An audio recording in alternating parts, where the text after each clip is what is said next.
Magandang araw mga repa. Gagawa na naman tayo ng video. So, tong video na to is about to dun sa video na nilapag ko kahapon. Kaso, tinake down ng YouTube. Kasi nga may violence kasi doon eh. So, dun sa video na yon, nakita ko lang din yun sa Facebook. Dun sa video na yon is yung lalaki, nahuli yung asawa niya na sa akto mismo na nakahubad nga na mayroong kabit. May kabit yung asawa niyang babae. So, ang ginawa ng lalaki dahil nahuli, pinagbabaril. Tapos may nagsasalita yung lalaki. So, tingin ko planado niya yun eh, na ano, hindi siya crime out of passion kasi nga mukhang planado nung lalaki. Tapos yung babae naman is nandoon lang walang ginagawa. Hindi niya pinigilan, as in nakaupo lang talaga yung babae. Hindi niya pinigilan yung asawa niya na wag barilin yung ano. Yung lalaki naman na binaril is parang nag-e-explain yata. Hindi naman nagmamakawa, nag-e-explain lang, parang ganun. Tapos yun nga, pinagbabaril.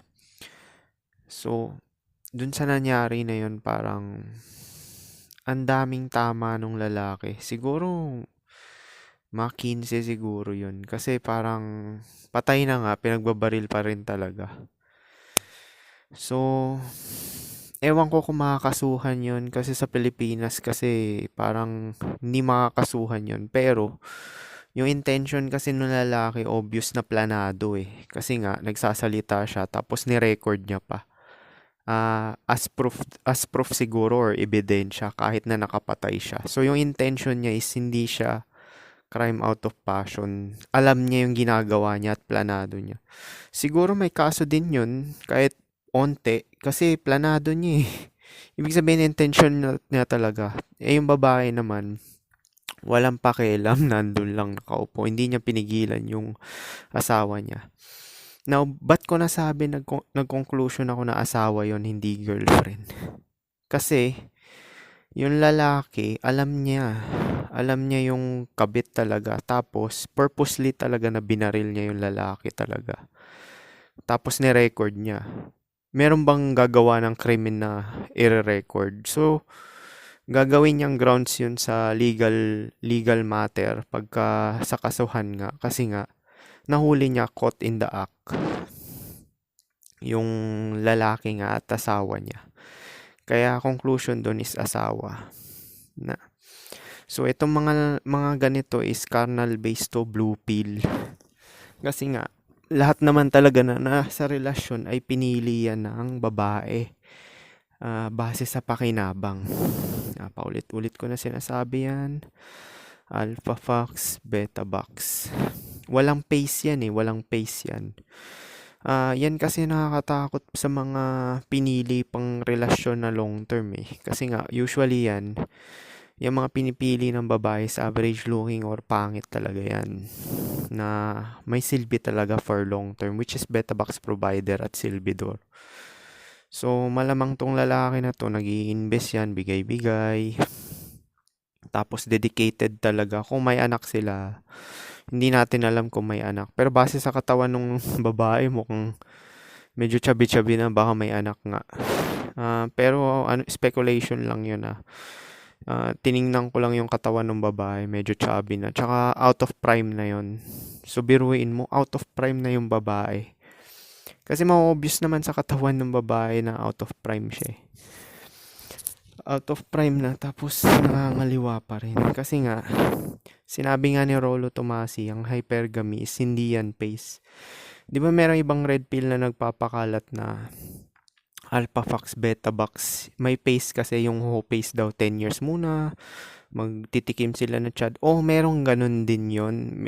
Merong ganun side din yon. Pero usually, ang hypergamy kasi is kahit nasa relasyon yung babae, girlfriend man, boyfriend man yan, or kasal is nakikipag-ons talaga sila. May chance talaga makipag-ons or kumuha nga ng kabit for sexual pleasure. Nabanggit ko na rin yan.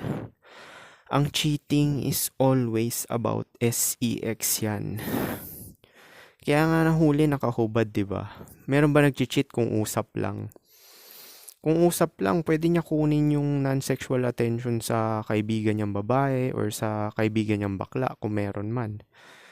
Ang cheating, wala tong ano eh, wala tong gender talaga na pinapanigan. Kesyo lalaki man yan or babae. Ang cheating is laging may involved na sex yan. Kasi nga, hindi mo naman makukuha sa isang tao talaga yung gusto mo. Kagaya rin ng mga chad, di ba? Mga pogi. Nakakapag-spin sila ng plates. May categorization din yan, yung mga pogi. Pinanglo long term nila is yung mga below nga sa looks. Kasi yun yung cooperative. At the same time, malamang below pa yun sa socio-economic kung magkataon man. Pero usually ngayon kasi yung mga sub 5 kasi may mga pera na rin, eh, mga STEM max na. Pero ganun pa rin, nag-cheat pa rin yung pogi. Tapos, nakikipag-ons pa rin talaga sila. Dahil hindi sila nasasatisfy dun sa ah, hindi sila nasasatisfy dun sa current na karelasyon nga nila kasi nga sub 5, 'di ba? So naghahanap pa sila ng mga average looking or basta makahit lang talaga na marami. So sa babae, ganun din sa babae. Dahil nga ang pinili nila is long-term security, average looking or pangit, is ang treatment lang talaga nila doon is for survival lang talaga kaya nila pinili yun. Tapos may chance pa rin talaga na makipag sex sila sa ibang lalaki na may upper hand talaga sa looks or yung average looking na may pakabol ng katawan, maganda frame or matangkad. Basta yung best talaga. 'Di ba minsan nakikita mo rin yung babae papatira sa security guard, mga ganyan. Kasi ang last kasi is carnal base yan. Parang yung last kasi is needs yan ng bawat individual, lalaki at babae man. Basta normal na nagfa-function yung biology ng babae at lalaki is natural talaga yung last na yan. Hindi mahalaga sa kanila ang socio-economic status ng bawat individual, lalaki man to or babae. Hindi rin mahalaga yung ang physical attraction, yung physical looks talaga mahalaga. Lalo na sa babae, pero sa lalaki hindi, basta makabagbas lang talaga ng nut eh. Makapagpalabas lang talaga. Pero sa babae mahalaga yung physical attraction. Pero yung mga nakikita nyo na nangangaliwang babae, tas judge nyo yung lalaki nila nakabit na hindi naman pogi, baka yun na yung best niya talaga. Or may posibilidad na magaling sa kama yung lalaki na yun, pero average looking. Kagaya nga nung kay Osang, di ba? Yung kay Ted Filon daw yung pinaka-best niya na magaling sa kama. Pero, sub 5 pa nga yun eh. So, case to case basis din. Pero kung titingnan mo yung itsura ni Osang, kasi top top notch na siya sa genetics. So, hindi na niya priority rin talaga yung looks kasi nga, ganun mag-isip talaga yung may upper hand sa looks eh. Hindi niya nila pa priority yung itsura ng opposite partner nila na either pang long term man yan or pang sex man.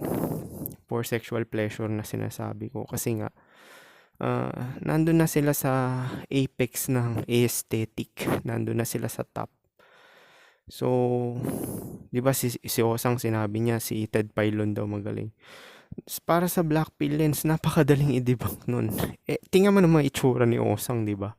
Sino pa ba itatapat mo nun? Kalooks match nun si Robin Padilla. Yun daw yung malamya. So, napakadali talagang basahin talaga ng mga choices, mating choices ng both gender talaga kung bakit sila namimili ng mga ganong partner. Base nga sa purpose or pakinabang. Hindi lang naman babae yan. Babae lang talaga shame kasi nga marami talagang mga lalaki na drought talaga.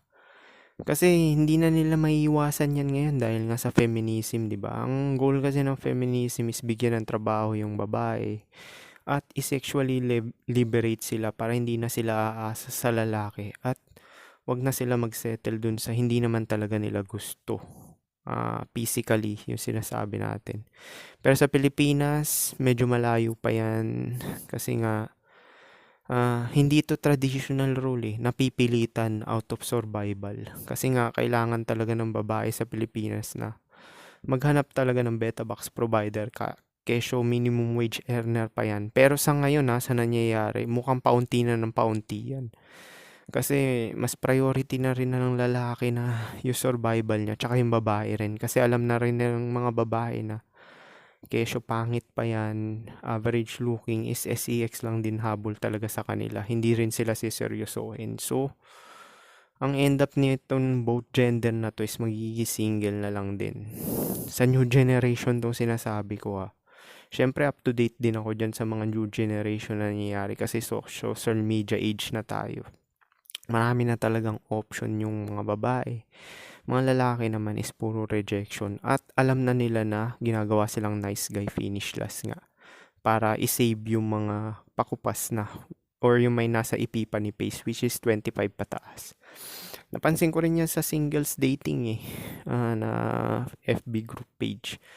Mostly na nagsiseryoso doon mga nasa 24, 25. Sabi sa inyo, hindi pumapalya yung sinasabi ko, mas maaga ipipa ni sa Pilipinas kasi nga sa hirap ng buhay socio-economic. Yun naman talaga ang pag-hahanap ng serious relationship. Tsaka sinabi ko na rin yan sa inyo. Ang relationship is based on survival talaga yan. Based on survival talaga yan. Kaya ka nga nakikisalamuha sa kapwa mo tao dahil nag-expect ka na tulungan ka rin nila in the near future. Kaya mo sila kinakausap, binabate. Binakpil din ako ng nanay ko. Sinabi rin niya sa akin ng nanay ko, huwag kang suplado, maging palabati ka. Para pagka nagkasakit ka dyan or na-stroke ka man or na-aksidente ka, may tutulong sa'yo.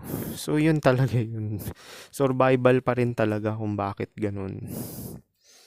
So, mabalik tayo dyan sa topic na yan. Yan yung iniiwasan natin. Kaya, pagka ganyan yung babae, nag-cheat na, is maganda talagang gawin talaga is, iiwan na yan. Tapos, kung may anak man, magsustento na lang para dun sa anak.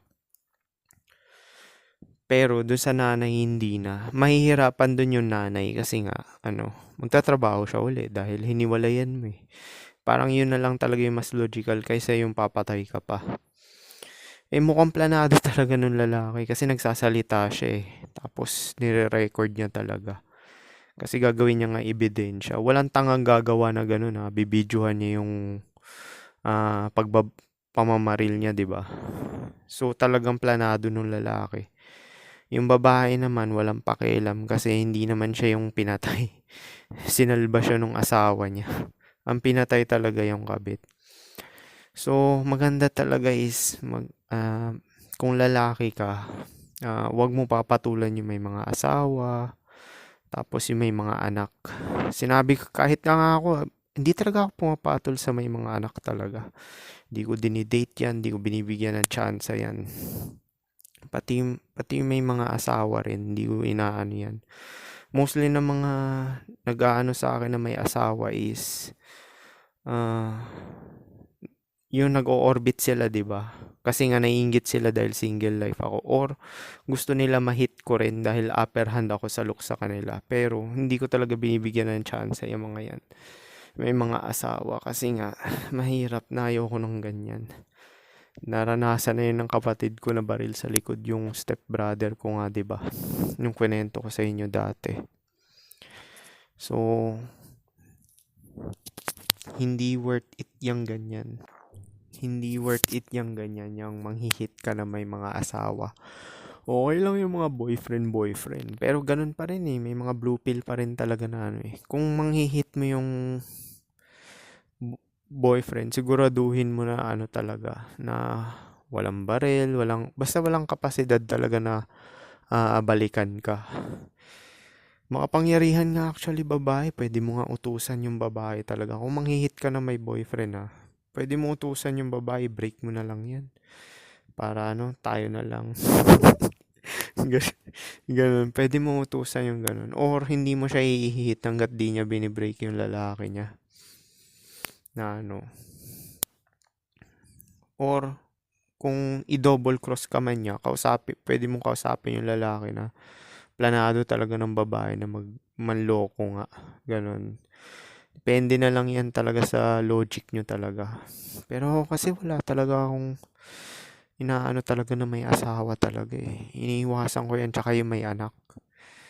'Yan talaga yung pinaka-red flags talaga sa akin. Yung may boyfriend, kung may boyfriend okey lang din, eh. Kasi kasalanan na ng babae 'yan kasi pinatulan ka, eh. Tsaka yung mga boyfriend, sisiguraduhin mo na yung boyfriend talaga nila is walang capacity nga na ganyan, na mamaril, ganyan. Which is malalaman mo naman yan, iba-background check mo yan. Kagaya nung inalok ko na FWB. So, yung asawa noon, wala sila kasing anak eh. Tapos, ah, tapos ano yun, wala, yung lalaki maliit. Parang magkasing laki lang sila nung babae. Pero okay na rin yun, nahinang ako eh. Hindi ko na rin inalok yun kasi at least sinalba pa rin talaga ako. By faith, yung naniniwala talaga ako sa ganun, yung by faith. Yung mga talagang information talaga na ano, tsaka yung mga pangyayari is isasalba ka rin talaga.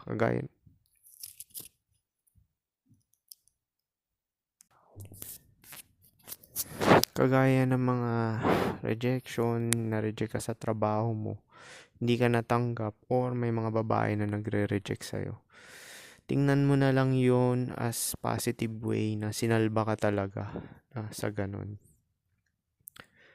Doon ko na lang tinitingnan yun eh. Kasi yung spirit mo minsan mismo eh, tsaka yung gut instinct mo.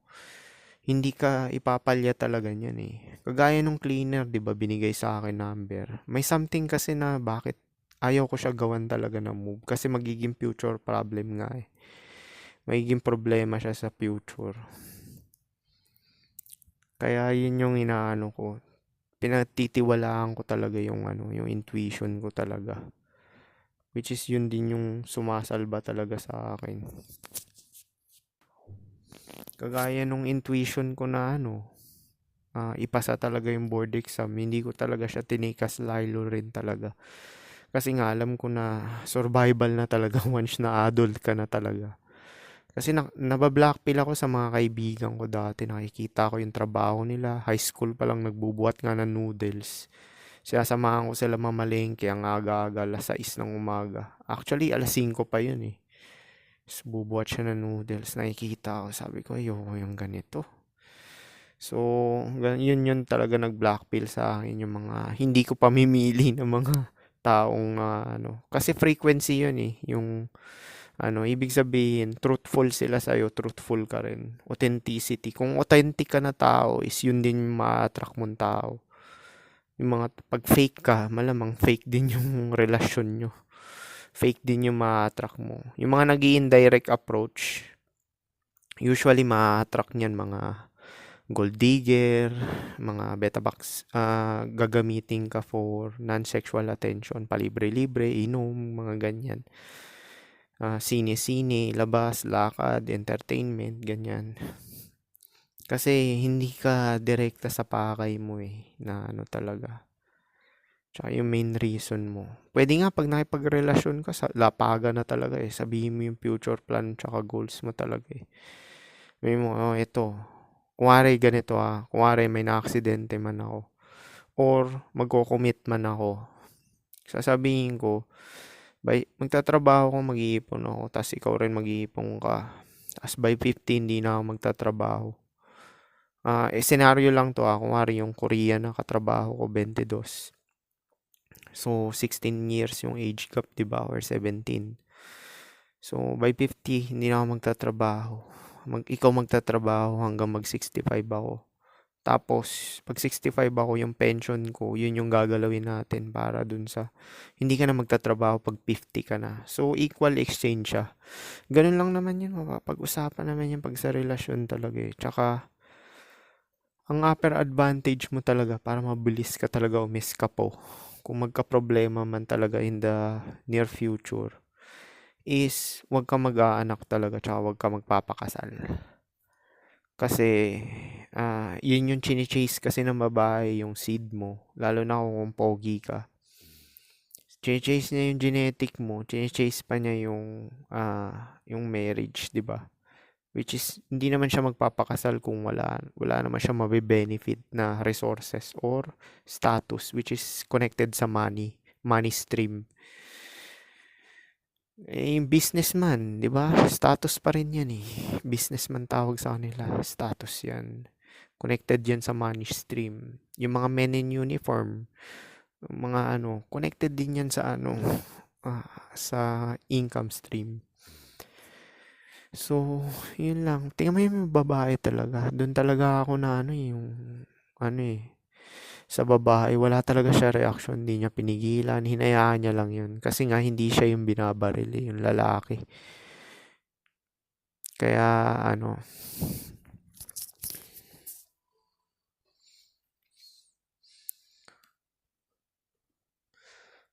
kaya kung ako sa inyo, kung mga ganyan-ganyan lang, usually, gumagawa lang naman ng mga ganyan, kabit-kabit. Kasi gusto ng libre yung mga may itsura eh. Tsaka or sabihin nating uhaw, yung mga uhaw talaga na average looking. Na or beta box provider pa. Ano yan eh, blue pill talaga yan eh, yung mindset na ganyan eh. Pati rin yung lalaki na maril, blue pill din yan. Actually, pareho silang blue pill kasi nga ah, dalawa naman ng kakalabasan ng blue pill na lalaki na nasa relasyon na niloko ng babae. Either magpakamatay siya or mamaril siya, manakit siya ng ibang tao. Yun kasi yung papatay sa kanya, 'di ba? Or makakapatay siya. Kasi yung blue pill nga na mindset, 'di ba? Na hindi niya alam yung female nature. Okay pa yung red pill na utak, logical kasi nga naiisip nila na may capacity na talaga na mag-cheat talaga yung babae, magloko. Is gagawin nila, mag-walk out na lang sila. Pero in the first place, pag nagpakasal ka is matik blue pill talaga yung utak. Yung utak mo talaga blue pill. Kasi walang red pill na gagawang ganun na magpapakasal. Kahit sabihin natin logical yun ah. Lalo na sa black pill, yung papakasal talaga yung black pill dahil lalo na pa yung mga black pillar, ayaw rin talaga mag-anak niyan eh. Kahit pa sabihin mong pogi yan or pangit, ayaw talaga na mag-anak eh.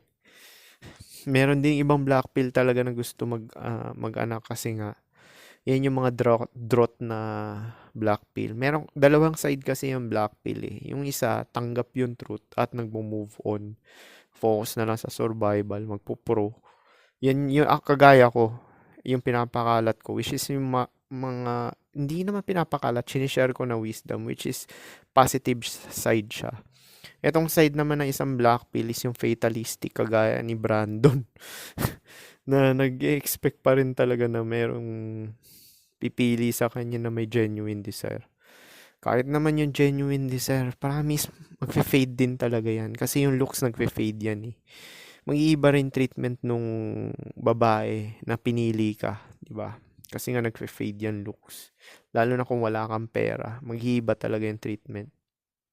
Mawawala ng gana. Kaya nga yung mga bata ngayon na nahihit ko 22, mga 23, ganyan. Hindi ko sila masyadong siniseryoso. Kung ibang lalaki yan, walang experience, di ba? Tanginan, nakahit ng bato. Tangina, batang pepe to.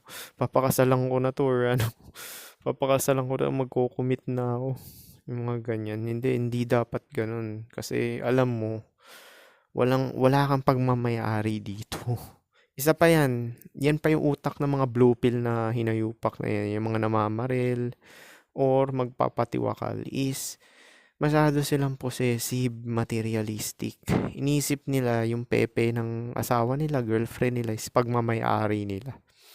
Sinabi na ni Alan Roger Curry yan. Sa black pill mindset, nako, wala kang pagmamayari dito. Kahit yung katawan mo, mamamatay, hindi rin sa'yo yan. Mother Nature yan. Kaya nga pinamumulat ko sa inyo yung nature, 'di ba? Kasi yan, wala ka talagang pagmamayari dito. So mabilis ka maka-move on. Yung kay Brandon naman kasi is totoo naman sinasabi niya na pag hindi ka select is alam mo na yan since bata ka pa kasi nga hindi ka pinipili ng mga babae. Tsaka once na nag-effort ka masyado para sa attraction ng opposite gender is alam mong nasa ano ka talaga, disadvantage na side talaga. Which is nga yung mga average looking tsaka mga pangit. Yan yung mga nagliligaw, igagala-gala yung mga babae, lilibre-libre sa pagkain or sinihan. Once na nag-effort ka, naglabas ka ng pera para lang sa SEX is, alam mo na yun talaga yung value base sa looks mo talaga. Di ba sinabi ko na rin sa inyo yan, yung imprinting ng lalaki is kung paano mo nakuha yung first SEX experience mo is yun yung value mo, sexual market. SMV, di ba? Yan yung sinasabi ko sa inyo. Yung imprinting ng lalaki, ganun. So, majority ng mga lalaki kasi na naliligaw yan, tsaka nag-i-indirect, tsaka ano. Kaya nga ginigame ko na sa inyo eh. Mas maganda kung average looking ka or pangit. Huwag ka naman ligaw, mag-direct approach ka na lang din. Pero, direct approach, medyo olats yan eh. Negatibo yan sa average looking or pangit eh. The best talaga mag-pro na lang talaga. Kasi, hindi ka makaka-receive ng choosing signals kung average looking ka eh. Walang mag-orbit sa'yo, walang lalapit. Sa ano, ginagawa lang nila yan sa high tier normie kagaya ko. Which is nare-receive ko yan since bata pa. Pati teacher ko nga pinipingot yung ilong ko eh, di ba? Yung sinasabi ko sa inyo. Pati mayroong babae na lalapit sa akin, tas aasarin ako. Or kukurutin ako dahil lang gigigil. So, yan yung sinasabi ko sa inyo na ang ano talaga, pagiging select since bata pa yan. Kaya napansin ko rin yan sa eskwelahan eh. Yung mga bata na lalaki, insecure, pinag-iinitan ako. So, hindi rin advantage rin sa lalaking side Kasi may tinatawag tayong cock blocking. Nahihingit kasi yung ibang lalaki dun sa may upper hand sa looks. Dun pa nga lang sa red pillar, pinapakalat ko yung black pill. Nagsishare ako ng black pill knowledge. Hindi talaga nila matanggap. Binabash talaga nila ako sa group na yun. So, ginawa ko, nag-leave na lang ako. Gawa tayo ng sarili nating wisdom. May originality tsaka authenticity.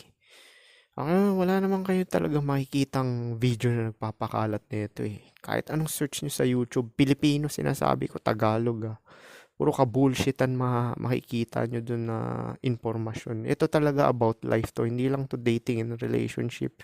Hindi lang to about lookism. In general to. Truth in general. Kasi yun naman talaga ang black pill talaga eh. Yung core truth talaga. So, mabalik tayo dyan. Yan yung iiwasan nyo na Kaya sinasabi ko sa inyo, maging seryoso na lang kayo sa survival nyo. Tsaka, kung meron man mag-orbit sa inyo or minimal effort, minimal investment na lang talaga. Which is maraming lalaki na rin talaga gumagawa ngayon. Nakikita ko nga sa singles yun eh. Singles group eh. Yung mga lalaki gusto nila sila pa yung pinag-e-effortan. Malamang yung pinipili nila is above sa kanila. Ganun lang naman yun eh. Obvious na obvious naman.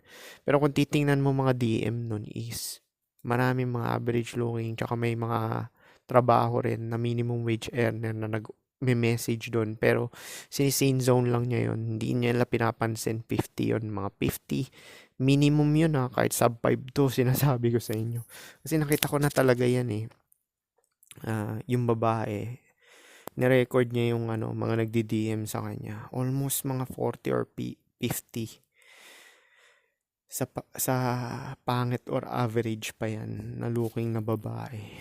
Actually, biruin mo, mas mataas pa yung SMB ng pangit tsaka average looking sa Chad talaga. Kung pogi ka, kahit nga ako, heteronormy, pa isa-isa lang yung although may old self factor na sa akin, pero kung kahit na prime age ako, makakaano ako dyan mga hanggang 10 lang. Kasi sa Pilipinas, may namamatch ako mga 5 or 10, ganon. Ganon. Pero dito sa West is pa isa-isa lang once a month. Minsan nga, kada 2 linggo, ganon. Pero ngayon, di na talaga ako nagtatry. Kasi nakaka-addict yung pag-exercise eh. Mas na-addict ako doon. Tsaka papaaraw, self-improvement talaga. Kasi yung pakiramdam mo talaga maayos eh. Yun na lang yung healthy na cope for longevity na lang talaga. Tsaka quality experience ng katawan. At the end of the day talaga sa katawan pa rin talaga yun magpo-fall back eh. So, yun. Kaya dito, huwag na kayo magpakasal, huwag mag-anak.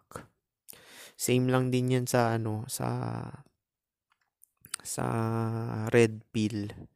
Same lang din yan sa red pill. Kaso, different reason na Kasi, sa red pill kasi nakakater pa rin talaga sa, yun eh, sa babae. Kung bakit nila ginagawa yun, wag bigyan ng anak, tsaka sa atin kasi, nakakater to sa survival mo. Kukunin kasi yung oras mo niyan, tsaka yung resources mo.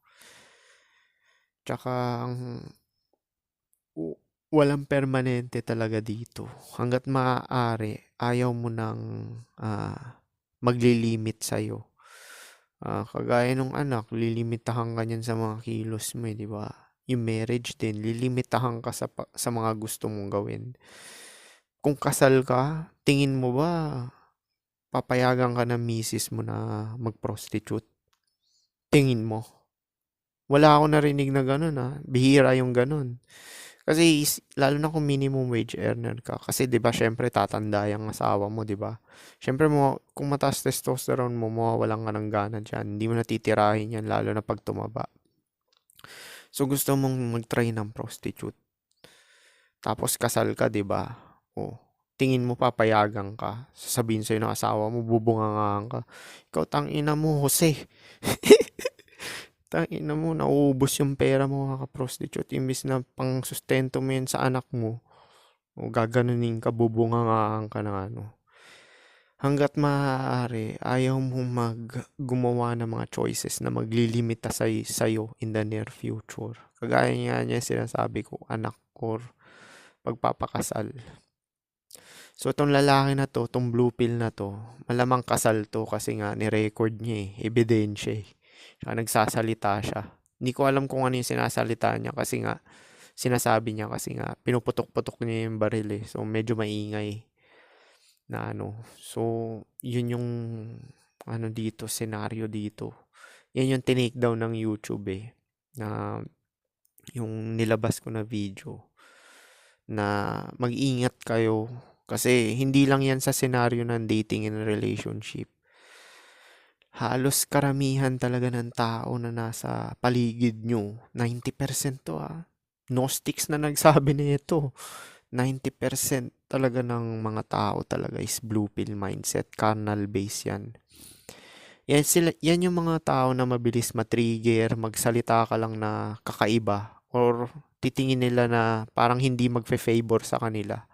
Is magiging flip-flopper na yan, magiging na yan, yung emotion na nila magtatakbo na naman. Basta isipin nyo, karamihan talaga ng mga tao na nasa paligid nyo is ugaling hayop. Na paano ba ugaling hayop? Ang priority nila may makain, may matulugan, maglaro-laro, entertain.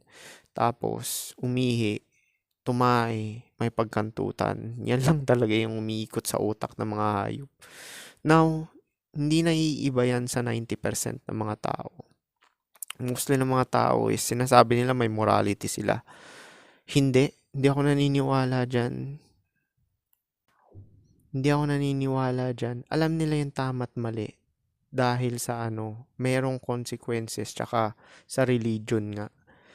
Tsaka merong mga magpapanish. Ibig sabihin paparusa. Pero kung tanggalin mo yan is promise sinasabi ko sa iyo. Kaya nga may lipunan tayo eh. Dahil yan nga yung nagtitame sa mga animal eh. Na 90%. Kaya ako naghihingat talaga ako sa paligid ko. Na hindi ako gano'n nakikisalamuha. Kasi ang mga animals is malalakas talaga instinct niyan. 'Di ba yung ka-LDR ko? Tinanong ko yan, hindi naman siya although may katiting naman na spark din yun, pati itong ka-FWB ko, may katiting din sila na spark. Tsaka alam nila talaga na wala akong emosyon. Tinanong ko, wala silang ma-detect talaga as in zero. Pero alam nila na mabait ako. Ganun. Alam ko na mabait ka, ganyan. Kasi tinitingnan lang nila yung pattern ng kilos na ano. Tsaka honest ako sa kanila. Pero yun nga, yung mga tao talaga is magaling talaga yung magbasa ng emosyon. Yung mga carnal base, lalo na babae. Biruin mo, alam nila talaga na wala akong emosyon. Wala silang ma-detect. Kahapon nga pumunta dito yung KFWB ko. Sabi niya, wala, alien daw ako. Wala daw siyang ma-detect na emosyon. Pero ngumingiti daw ako na ano. So, tingin ko pinag-aaralan ako noon or curious. Kasi tsaka hindi rin ako uwaw na uwaw. Kagaya kahapon, pumunta lang siya dito para magbihis. Tapos nag-antay lang ng mga 10 minutes. Kasi may lakad sila nung ex niya na girlfriend. Nagtotomboy kasi to eh. May ex-girlfriend siya, ganun. May lakad sila na kakain nga daw sa labas. So, nagbihis lang siya dito, tas onting usap, tas minamadali. Eh, yung Korean na dinirect approach ko, companionship, sabi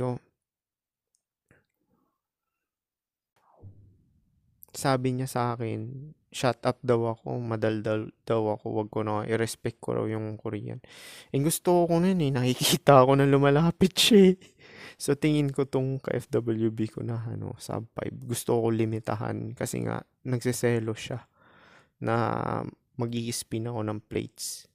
Pero, siguro obserbahan ko na lang yung kilos ng Korean pag nagkita kami uli. Na kung maiilang ba siya or hindi. Kung patuloy pa rin talaga siya na lalapit sa akin is itutuloy ko. Yun lang naman yun eh. Wala, sabi sa inyo, yung mga pinapakalat ko dito, hindi naman pinapakalat. Yung sinishare ko is, ginagawa ko rin siya in real life. Ang ball na sa kanila. Wala silang may struck sa akin.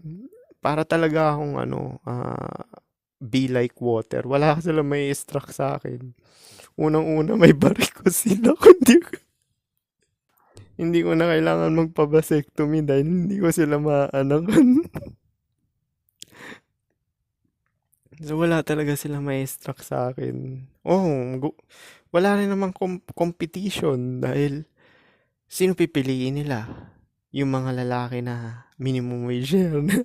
Tapos pangit pa. Wala talagang competition.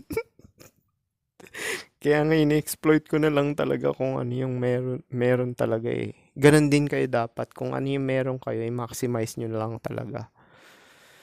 Ganon pa rin sa black pill. Mag-pro na lang kayo para maiwasan nyo yung pamamaril.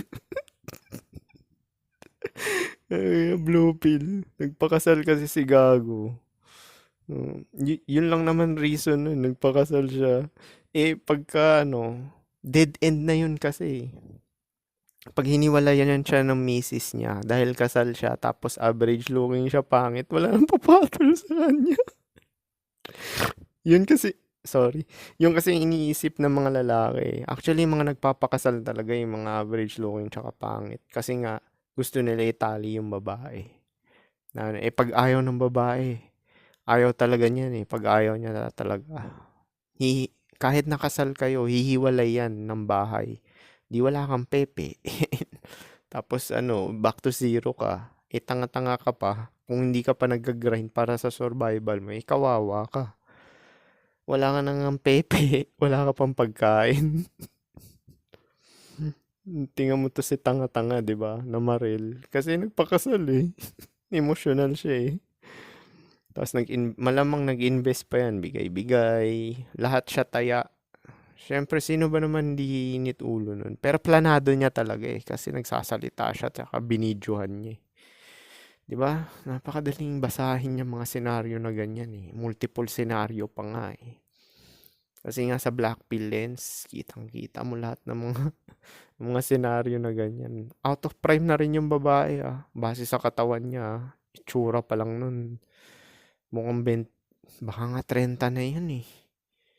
Biruin mo, yan yung sinasabi ko pag LTR. Kahit na nasa LTR yan, may tinatawag kasi tayong ONS tsaka FWB na ganun, Biruin mo, karamihan ng babae na to majority ng babae may history talaga sila ng ONS or FWB. Majority to majority to. Yun yung sinasabi ko. Kasi hypergamous nga yung babae. Now, yung mga nakakapag-cheat na lalaki na polygamous, sino lang ba niyan? Yung may upper hand sa look, sila lang talaga. Biruin mo 20% versus majority. Hypergamous na hypergamy versus sa option ng lalaki, yung 20% lang nakakapag-spin ng plates. Yan yung sinasabi ko sa inyo na disadvantage ka talaga pag nasa relasyon. Kasi pwede talaga makipag-ons yan or FWB. So, paano? Kayo huwag kayong mamarel Huwag niyong ilagay yung utak sa titi niyo. Huwag kayong maging emosyonal. Tsaka huwag kayong magpakasal. Yun naman punot dulo nun dahil nagpakasal siya Ni-record niya pa nga, di ba? So, paano yun lang, peace.